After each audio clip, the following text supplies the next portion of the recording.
Notre monde change. Et il change vite. Avec l'industrie, on innove pour apporter de nouvelles solutions. On apprend, on transmet, on partage. On permet à chacun de trouver sa place. Et on gravit les échelons. Avec l'industrie, on contribue à prendre soin de ce qui compte. Des femmes, des hommes et de notre planète.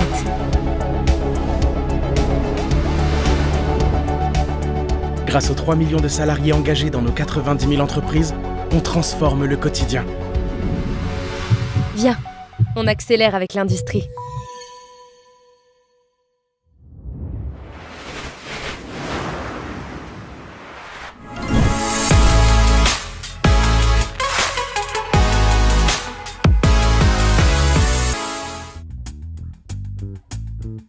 Bonjour à tous et bienvenue dans cette nouvelle visite virtuelle. Je suis Sixtine et avec MyFuture, vous le savez, notre but, c'est de vous faire découvrir le monde professionnel.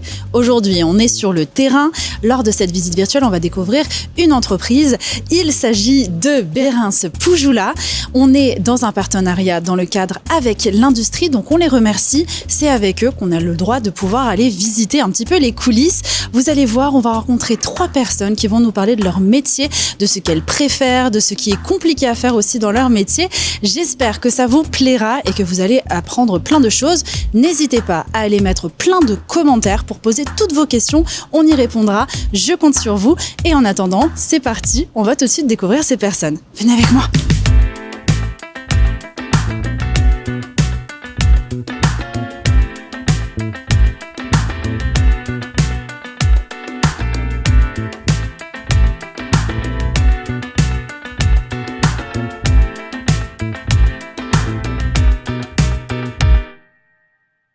Et nous voilà donc au cœur de l'entreprise. On va tout de suite rencontrer Tom qui est dessinateur, préparateur. Bonjour Tom, comment est-ce que tu vas ? Bonjour Sixtine, ça va très bien et toi ? Ben oui, moi je suis contente d'être ici. Donc alors ici, on est à côté de Châteauroux. Qu'est-ce qu'on fait dans cette entreprise ? Alors il y a 2 secteurs d'activité. Moi ma partie c'est on réalise des cheminées sur mesure. Donc pour l'industrie, ça peut être des gros groupes par exemple. Je parle vraiment de cheminées en acier ou en inox qui font parfois des gros diamètres. D'accord, ça peut être quoi un gros diamètre ? Ça peut commencer à partir de 300 par exemple. Donc, quand je parle en millimètres, donc 30 cm de diamètre. Ok, oui, d'accord, c'est pour ça. Et on peut aller jusqu'à 3,50 m, 4 mètres de diamètre. Waouh, alors c'est des sacrées C'est cheminées, des grosses cheminées, comme par exemple pour le secteur du nucléaire. D'accord, ok, donc ça peut aller même très loin pour se servir à plein de choses différentes. Oui. Ça peut être aussi des restaurants par exemple ou pas ? Non, c'est des usines en général. Mais des usines, ouais. Partout on va avoir des fumées, donc chaudière, bois, gaz, les groupes pétroliers, Total. Ok, et donc vous travaillez que pour les entreprises, je veux dire, ou aussi pour les particuliers ? Non, pour les entreprises. Donc moi, ma partie, donc c'est des cheminées industrielles pour les groupes. Et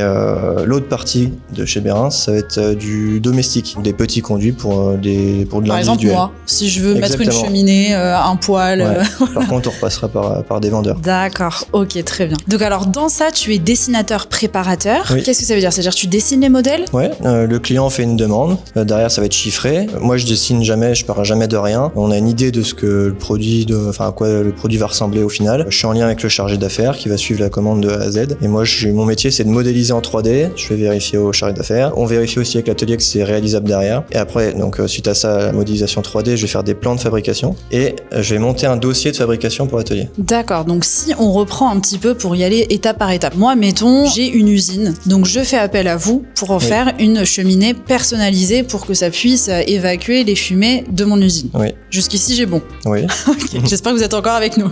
Donc, après ça, je vais venir te voir toi. Ça va pas. Il y a des intermédiaires. On imagine bien. Il y a d'autres personnes dans l'entreprise aussi qui prennent en charge tout ça. Mais toi, du coup, tu vas dire tiens, Sixtine, elle a besoin d'avoir une cheminée. Il va falloir que je lui dessine sur des plans la cheminée qui corresponde aux dimensions dont elle a besoin. Oui, ça va être tout va se décider au service chiffrage. D'accord. Donc au chiffrage, ils vont se renseigner, on va vous demander quel type de fumée ça va être, quelle vitesse, à quelle température, etc.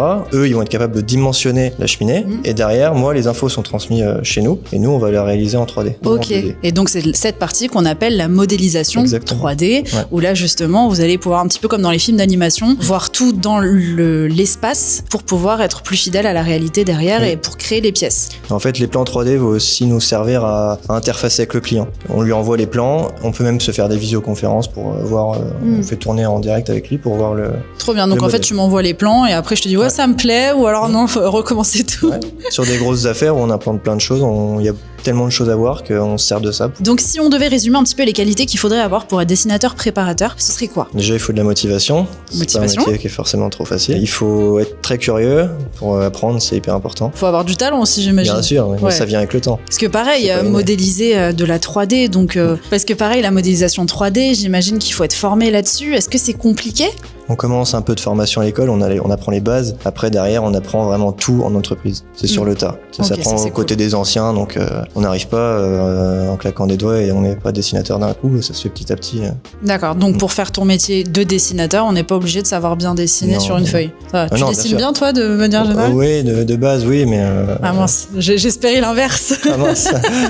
J'aurais pu. Non mais c'est bien, tant mieux, tant mieux. Donc pour en revenir un petit peu, est-ce que tu peux nous donner une journée type? Qu'est-ce que tu peux être amené à faire dans une journée? Déjà, à quelle heure t'arrives? Moi, j'arrive à 7h. Alors, ça peut être 8h en fonction de la charge de travail. Ça va dépendre, vu que je traite des affaires, des fois qui peuvent durer plusieurs mois, plusieurs semaines. Ça va dépendre, mes journées se ressemblent pas forcément. Ce que je peux faire, par exemple, c'est à l'ouverture d'une nouvelle affaire, on va essayer de s'organiser un point avec le chargé d'affaires, la production, les monteurs sur le chantier, pour essayer de tout coordonner et de commencer à dessiner quelque chose qui aille à tout le monde. Ah oui, donc en fait c'est vraiment un travail d'équipe tout Exactement. ça. Faut vraiment qu'il y ait de l'entraide Oui. et d'avoir le savoir de tout le monde pour être sûr d'aller dans le même sens. Oui. D'accord, mais vous êtes combien à travailler en tant que dessinateur préparateur? Je veux dire, On vous est êtes 10. plusieurs? 10. Ouais. Chacun, vous Je avez sais des bien, ça. projets différents. Ouais. D'accord. Alors ça arrive qu'on travaille aussi en commun sur certaines affaires où ça nécessite un délai assez rapide. Et donc là, on va être plusieurs à travailler sur divers équipements qu'on va vendre au même client. Globalement, en général, sur une affaire de taille moyenne, on travaille tout seul.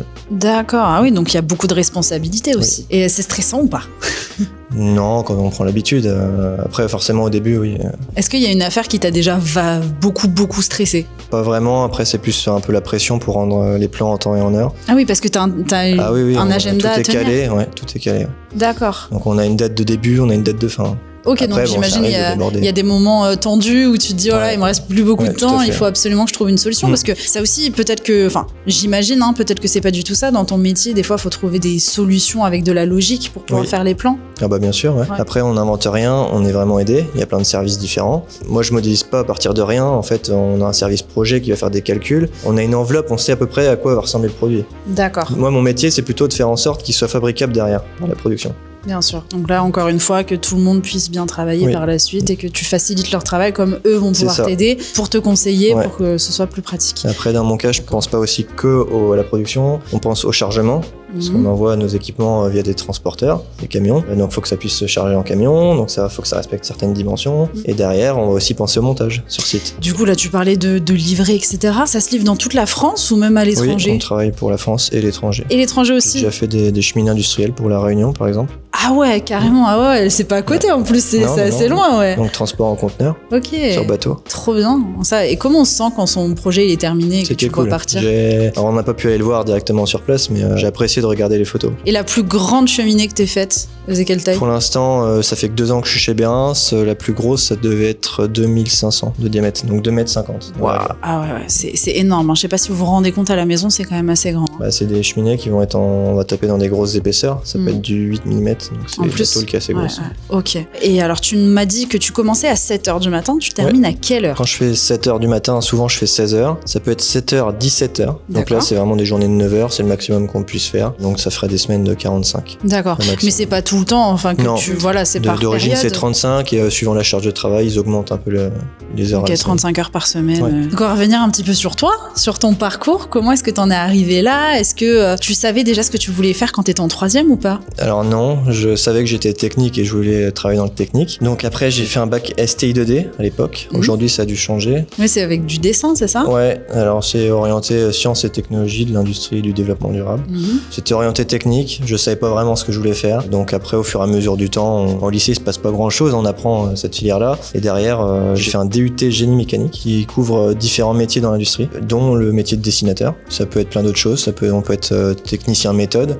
Donc là, on va organiser une méthode de fabrication. On peut contrôler, être contrôleur. C'est à ce moment-là que j'ai attrapé une particularité. Ça m'a intéressé de faire du dessin. J'ai commencé à aimer le dessin en fait en dessinant en fait en cours, en 3D. Tu dessinais pas tes profs? Non, non, mais vraiment en dessin sur ordinateur. Donc après, je suis parti dans cette filière-là. À la fin de mon DUT, j'ai voulu aller dans une licence technico-commerciale parce que je voulais aussi être en lien avec les clients. Enfin, je commençais à apprécier le commerce. Ouais, parce que moi j'ai fait tout ça en apprentissage. D'accord. Donc j'étais déjà en entreprise à ce moment-là. C'est ça, donc l'apprentissage, tu as une partie où tu es à l'école et une partie tu es en entreprise et en plus tu gagnes tes premiers salaires. Exactement. Ça, c'est top. Donc c'est à ce moment-là, en travaillant en entreprise, que je me suis rendu compte que j'aimais être en lien avec les fournisseurs et les clients. Et du coup, j'ai décidé de faire une licence technico-commerciale pour essayer d'évoluer plus tard vers le métier de chargé d'affaires. Donc, parce que c'est pas la finalité, donc qu'est-ce qui s'est passé?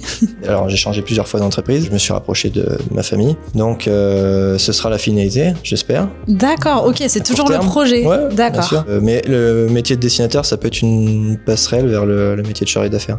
D'accord, tu l'as vu comme ça en fait. Ouais, c'est bien parce qu'on va acquérir beaucoup de compétences au niveau technique de réalisation et c'est important, je pense, pour le métier de chargé d'affaires. Si là je reviens à justement la question que j'avais posée derrière, ça va être qu'est-ce qu'on peut te souhaiter pour la suite? Toi, ça serait de continuer à monter les échelons jusqu'à ce poste. Ouais, ça c'est super. Trop bien. Est-ce que tu as un conseil à donner aux jeunes qui nous regardent? C'est pas facile de savoir ce qu'on veut faire. Il faut se lancer dans une voie, donc qui forcément nous intéresse un petit peu. Moi, c'est ce que j'ai fait. Et après, il faut être assez persévérant et taper dans la butte. Toujours y aller. Ouais.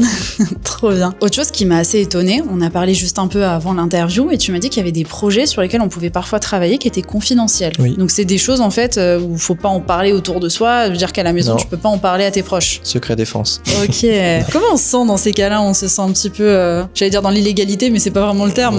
Non, mais moi par exemple, j'ai déjà travaillé dans d'autres entreprises où j'avais un rapport de stage pour mes études à rendre et on pouvait pas forcément tout y mettre. Enfin, en tout cas, il fallait que ce soit vérifié par quelqu'un derrière.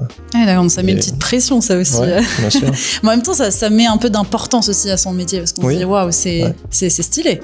Travailler pour par exemple des sites nucléaires, c'est intéressant quoi. Ah, ça c'est génial, trop bien. Et est-ce que c'est possible pour toi de nous donner un peu une fourchette de salaire? Ouais, alors pour les débutants, ça dépend vraiment des entreprises bien sûr et de la région, mais je pense qu'on peut commencer aux alentours des 1 700 € net par mois. Après la fourchette haute, quelqu'un de vraiment un dessinateur confirmé, ça va être plutôt aux alentours des 2 500 € net. Trop bien, ça c'est top. Ça évolue en plus, donc ça c'est... Plus forcément avec l'ancienneté dans l'entreprise, mais... Encore. Pour le meilleur. Et enfin, qu'est-ce que tu préfères toi dans ton métier? Ce que j'aime le plus, c'est que je fais jamais la même chose. C'est toujours des projets différents, sur mesure, des clients différents. Donc on n'a jamais les mêmes interlocuteurs non plus. Voir quelque chose que je dessine se réaliser derrière, c'est une satisfaction aussi. Ah, ça j'imagine, ça comme on en a vu. Il te tarde d'aller à la réunion pour aller voir ton projet, j'imagine. Ouais. Ce sera une bonne idée justement pour y aller, une bonne excuse. Oui. Bah écoute, merci beaucoup Tom, on va merci pas t'embêter plus longtemps. Et puis nous on va passer à la suite parce que je vous rappelle, donc moi dans mon idée j'ai une cheminée, donc on a vu les plans, la modélisation. On va ensuite aller voir le chargé d'affaires, c'est ça? Fabien, ouais. Pour aller comprendre un peu plus quel va être son rôle pour m'aider à avoir ma cheminée. C'est parti, venez avec nous pour la suite.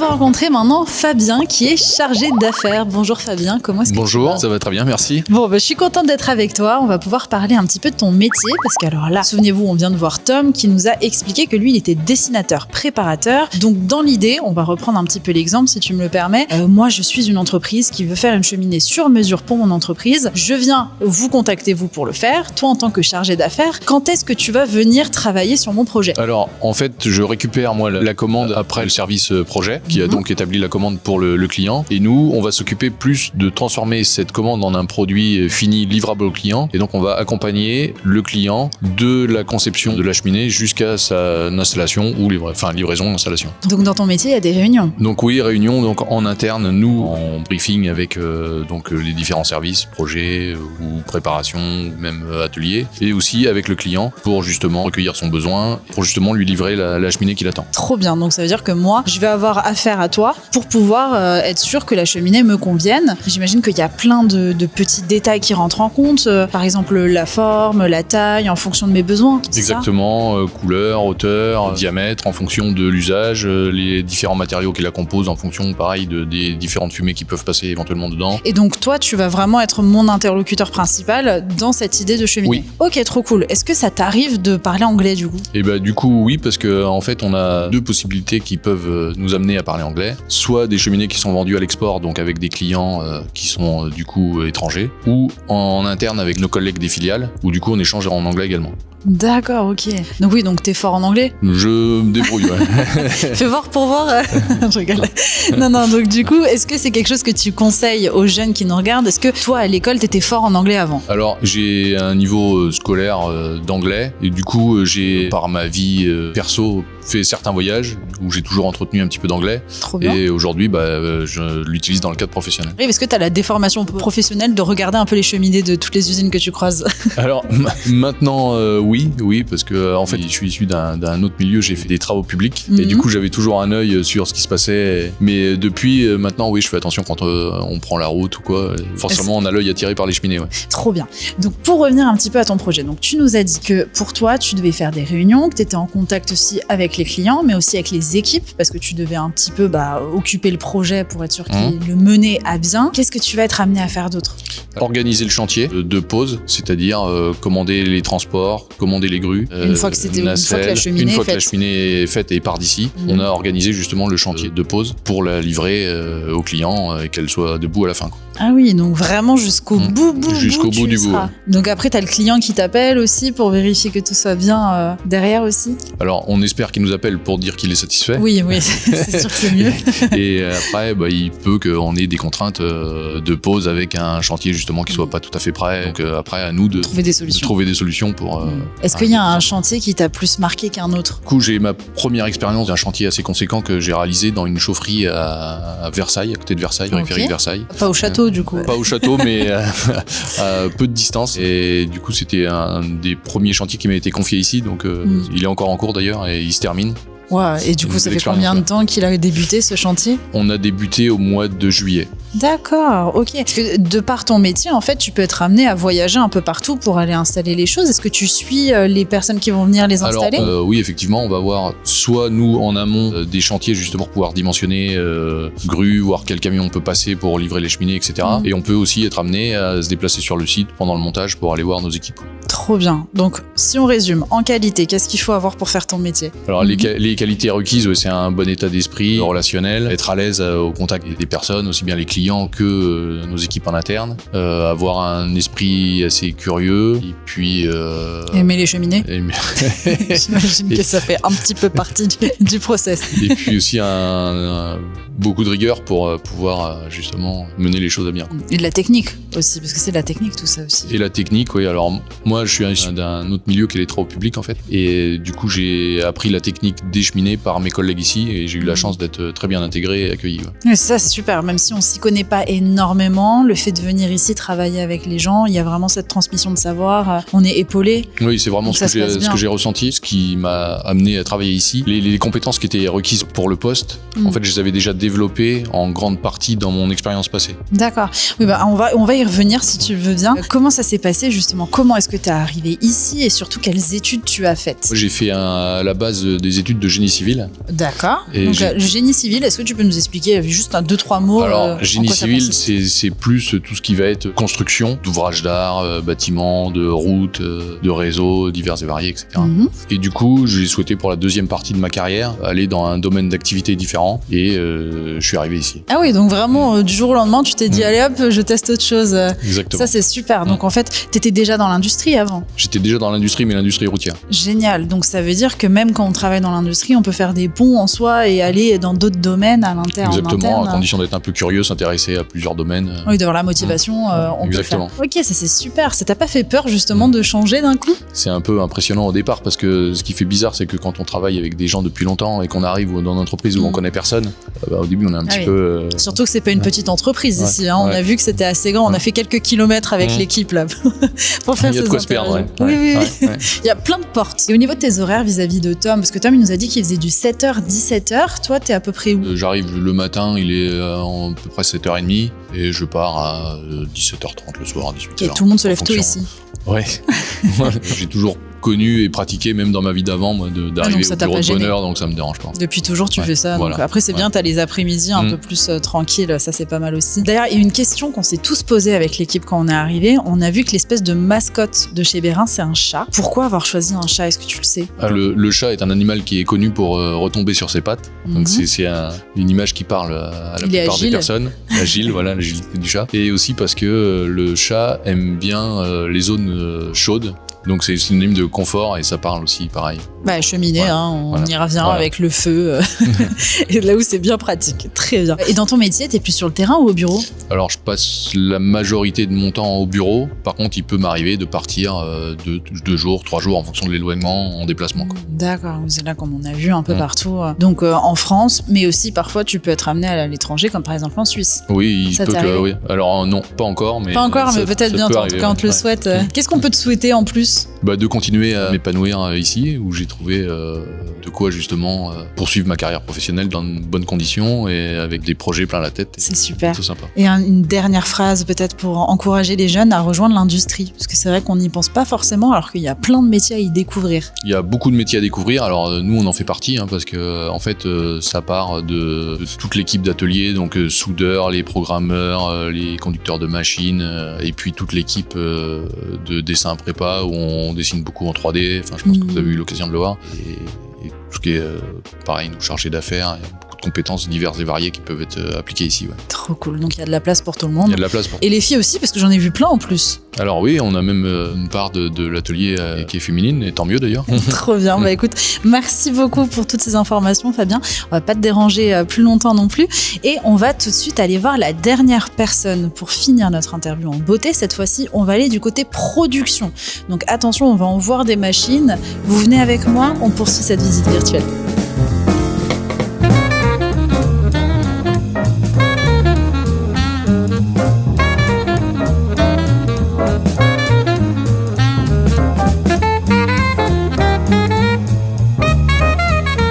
Et pour cette dernière interview, nous voilà dans l'atelier de production. Comme vous pouvez le voir, il y a plein d'objets derrière moi. On va tout de suite rencontrer Thomas, qui est chef d'atelier. Bonjour Thomas, comment est-ce que tu vas? Bonjour, ça va très bien. Bon, alors là, on est dans la zone de production. Il y a pas mal de choses qui se font. Tu chapeautes un peu tout, tu vérifies que tout se passe bien. Oui, c'est ça, on part de la zone de débit jusqu'à l'assemblage et la finition peinture. Ok, donc si tu peux nous donner un petit peu une idée, là il y a une cheminée qui arrive. Qu'est-ce qu'elle fait dans la zone de débit? Après on fait tout ce qui est formage, donc du roulage, comme on peut voir derrière, rouler les pièces. Et après on les assemble et on les soude. Et ensuite ça part en finition où il y a la peinture. Préparation des matières et peinture, comme une voiture. T'as vu, j'ai révisé. À partir de maintenant, je ne sais plus ce que je vais raconter. Mais donc du coup, derrière, on voit, ça c'est une cheminée par exemple. Oui, c'est ça. C'est immense. Ah oui, parce qu'on nous parlait de 2,50 m tout à l'heure, mais c'est vrai que physiquement, on se projette pas forcément. Là, vous voyez, vis-à-vis de nos tailles, c'est quand même énorme. Moi, ma question, c'est pourquoi il y a des trous dans la cheminée? Alors celle-là, c'est une cheminée, il y en a plusieurs qui rentrent dedans. Ok, là, donc ça fait tout un conduit. Voilà, il y a des petits conduits en inox qui vont rentrer dedans. Une cheminée, en réalité, il y en a... Il y en a plein, ok, c'est pratique. Trop cool. Donc, on va revenir un petit peu sur ton métier. Qu'est-ce que tu vas faire au quotidien? Alors, au quotidien, c'est suivi du planning, lancement des effectifs sur différentes commandes. Gestion du planning, donc tu as un agenda à tenir pour rendre les projets en temps et en heure en fait. C'est ça, bien voir à quel moment on fait chaque étape, c'est ça. Quel soudeur on va mettre dessus parce qu'ils sont pas tous pareils. Il y en a des meilleurs que d'autres. Voilà, ils font pas tous les mêmes pièces, on va dire. Donc c'est coordonner tout ça. Oui, parce que c'est vrai que tu es chef d'équipe, donc ça veut dire que tu as des équipes que tu dois mener. Tu as combien de personnes Je dirais plus ou moins toute l'année? une vingtaine. Une vingtaine de personnes. Ah ouais, donc ça fait quand même pas mal, hein. Ouais. Pour le coup, on va revenir après sur ton parcours parce que j'ai pas mal de questions à te poser sur ce sujet-là. Selon toi, comment on devient un bon chef d'équipe? Déjà, faut être à l'écoute.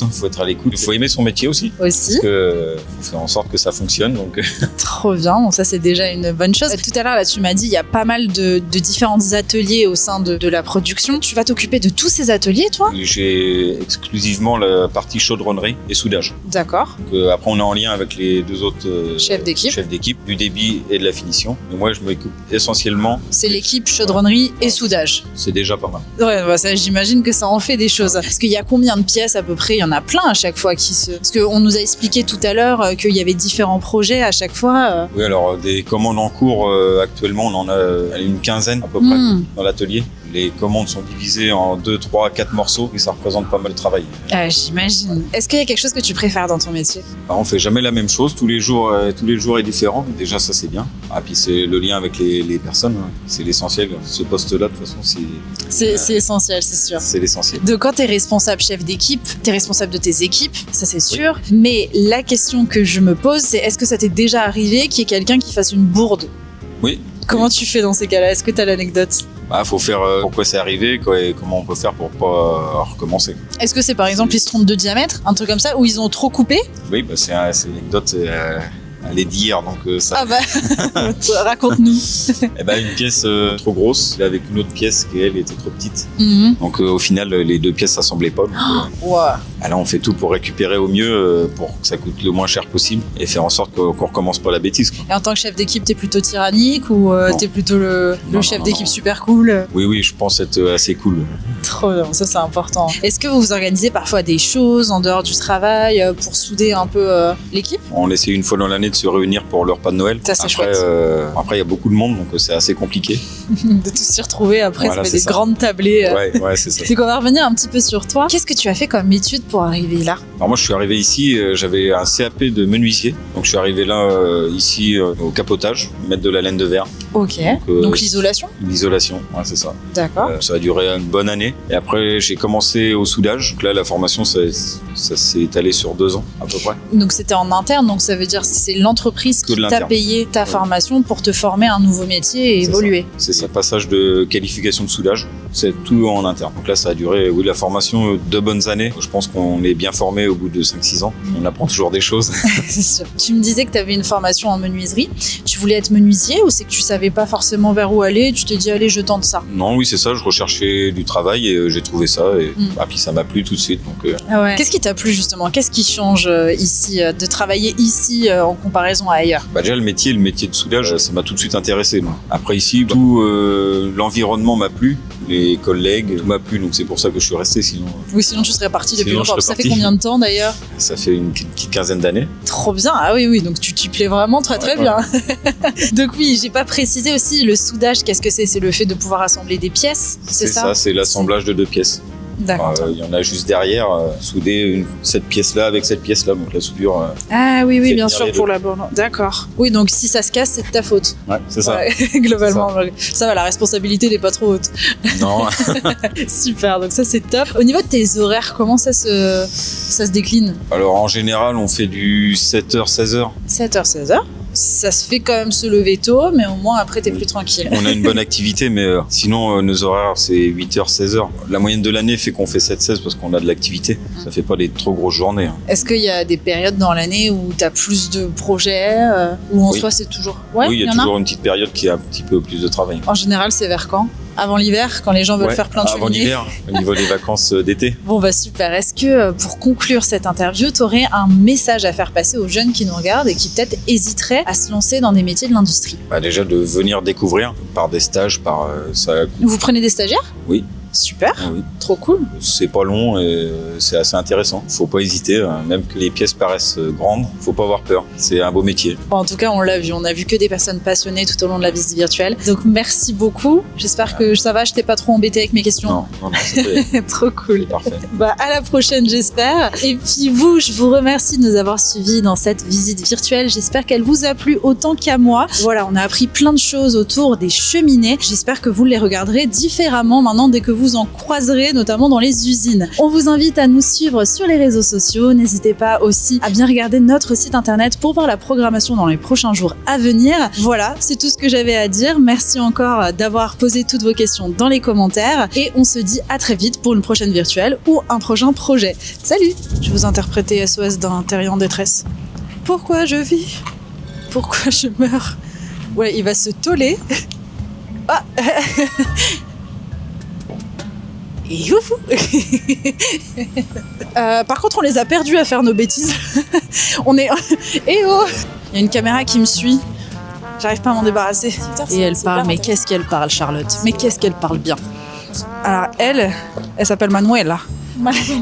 Encantada. Manuela, est celle qui m'a tout appris sur les claquettes. Les claquettes? Oui, les claquettes. Voilà. C'est ça que je suis arrivée en conquérante comme ça. Je reprends. Ah, ça y est, j'ai entendu. Oui, Guillaume. Comment elles sont fous. Ça veut rien dire. J'attends juste la porte. Horaire chat-terrain.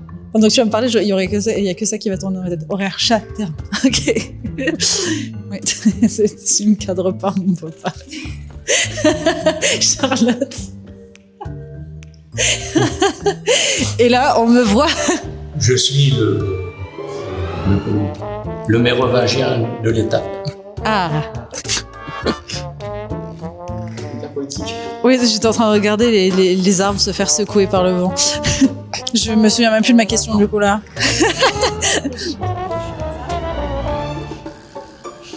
Bon, c'est bon, on va se taper trop long. Allez, on va faire les guépales. Aucun. Ouais, il y a eu 3 claps différents. Ça fait 1, 2, 3. C'est vrai qu'il y a beaucoup de portes en fait ici. Hein. Ici, ouais.